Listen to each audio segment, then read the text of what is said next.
Bwana Yesu asifiwe. Najua kwamba it has taken a long time to put this together, Apostle. Allow us to have an interlude where my colleagues, we never like to call ourselves politicians because that's not what we are. We're actually leaders.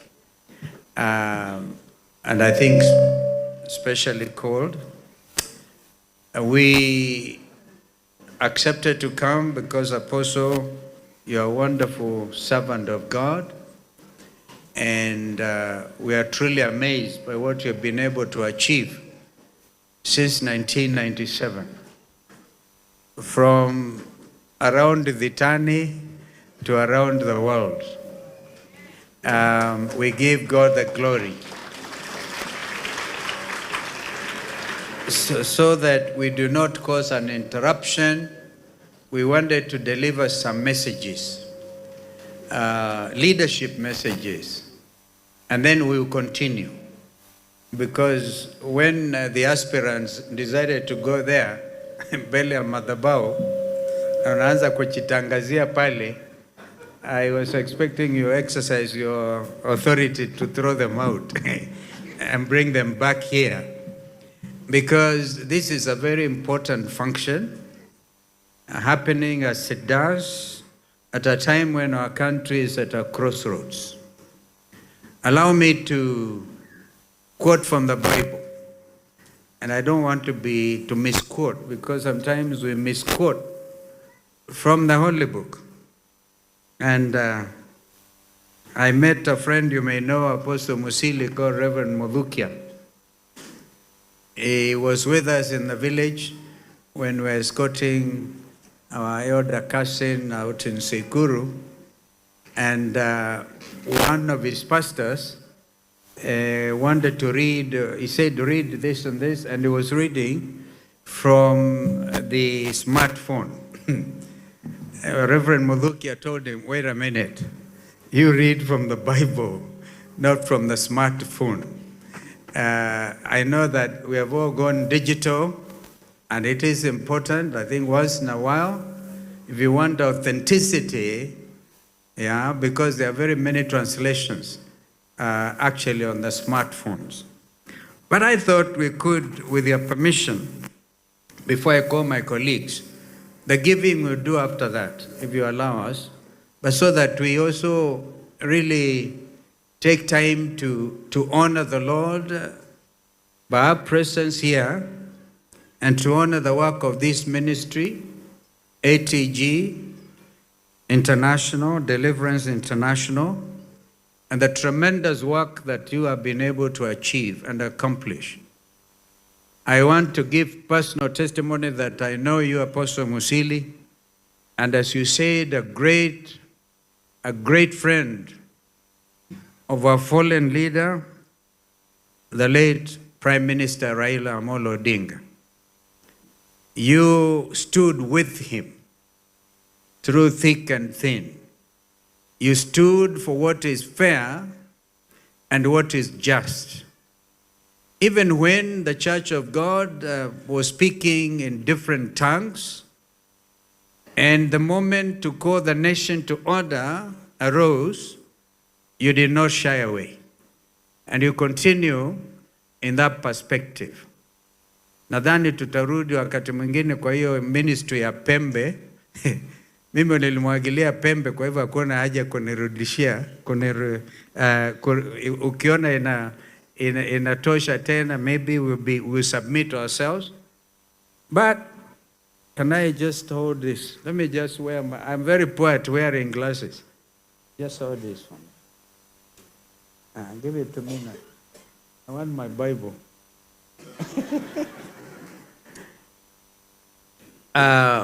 Proverbs 29 at verse 4.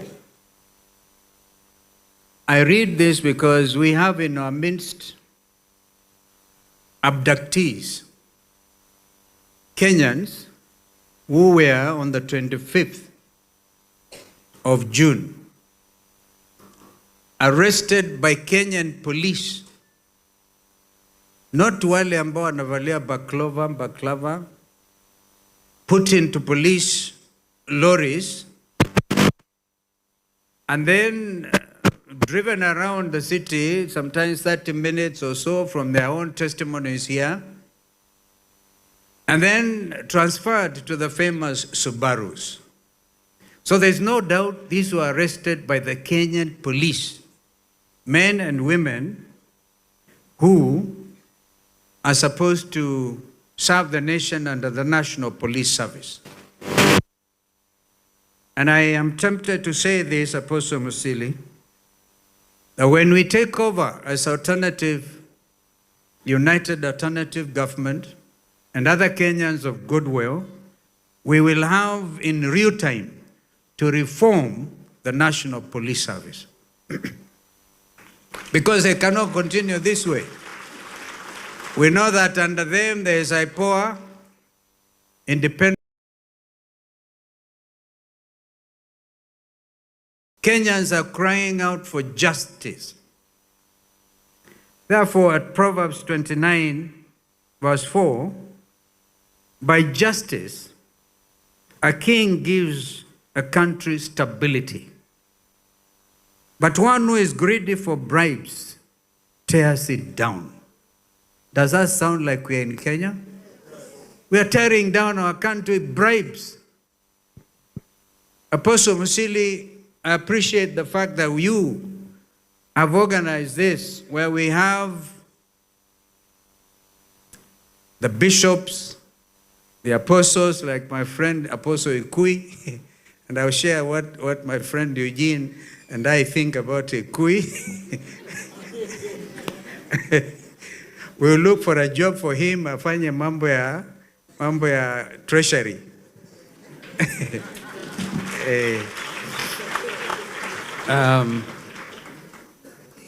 It's some organized. They give 5,000, 10,000. A mama from Kirinyaga, because she knows she'll give account of her own responsibility on earth, not through her husband, brought 50,000. But can you compare that to these others who have been highlighted? Because Kenyans now know who Mr. Moneybags are and whose money that is. We want to get our country back. Bribery is the order of the day. Even if there's a by-election like one in Al-Kalau, that explains why our brother Rigiji is not here with us, because he's overseeing that effort. Even bringing curfew when they realize they are losing. So that is the state of our nation. And so we want to honor these Kenyans. And we ask that they come, because each one of them is under threat. They were told, mukijaribu kutoa neno, tutakuja tuwanyakue. Please remember that 100 plus Kenyans lost their lives between 2023 and 2024 when the country changed, and I believe with our sister Elena Ken, mambo yamebadilika. It is now the actualization that the whole country is awaiting. And so we wanted to take this time and really thank you for this tremendous occasion and ask the good Lord will continue to shower his blessings on our country and help this country regain its dignity. And the Constitution 2010, all those leaders you see are running afoul of the integrity clause, chapter 6 of the Constitution of Kenya 2010. Open bribery. So as you said, Apostle, next month we'll usher in the election year of 2027. And so we must prepare our minds. And as we do so, we must also appreciate these brothers who are here Our sister Mother Karua was with Mheshimiwa Matiang'i yesterday out in Kisumu. We are a team. So Kenyans, please don't fall into that trap of propaganda. CG boardroom meetings so that you get disoriented. We believe when we say it, it's become a mantra. We all believe together with the other teams in Linda Mwananchi, because they are Kenyans as well, Kenyan leaders, that we are going to unite appropriately and make William Ruto's administration one term.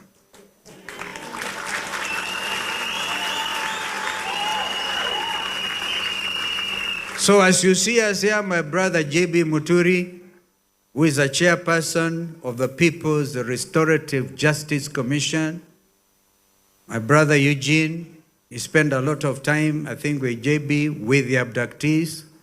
Young man Bernard Kavuli there, thank you for even arranging to come with them.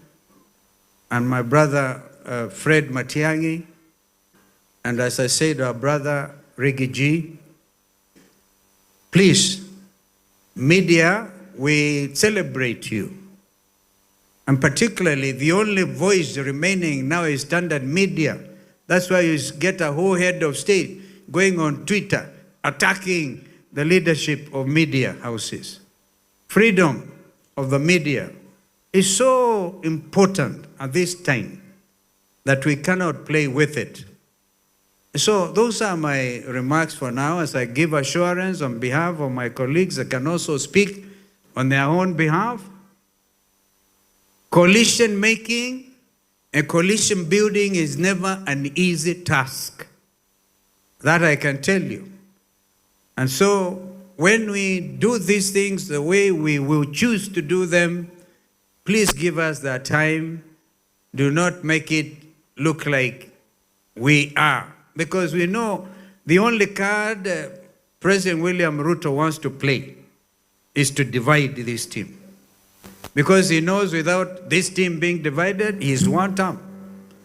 It doesn't need the scientific mathematics to know when you add all these numbers, there is absolutely no way he's not going to be one term. And it is not that we are disrespectful to those in authority. But the time has come in our country's history to call a spade a spade. We have a country to liberate. It is liberation time. And we repeat, the next election will not be the one for people to think they can steal, because it is not be possible. You cannot continue doing that thing in Kenya anymore. So I wanted to say that and ask my friend, my brother Fred, I think I'm catching a cold, my brother Fred, to come, salimie, and then my other friends here, salimie. I love to toe mchango wetu. Thank you.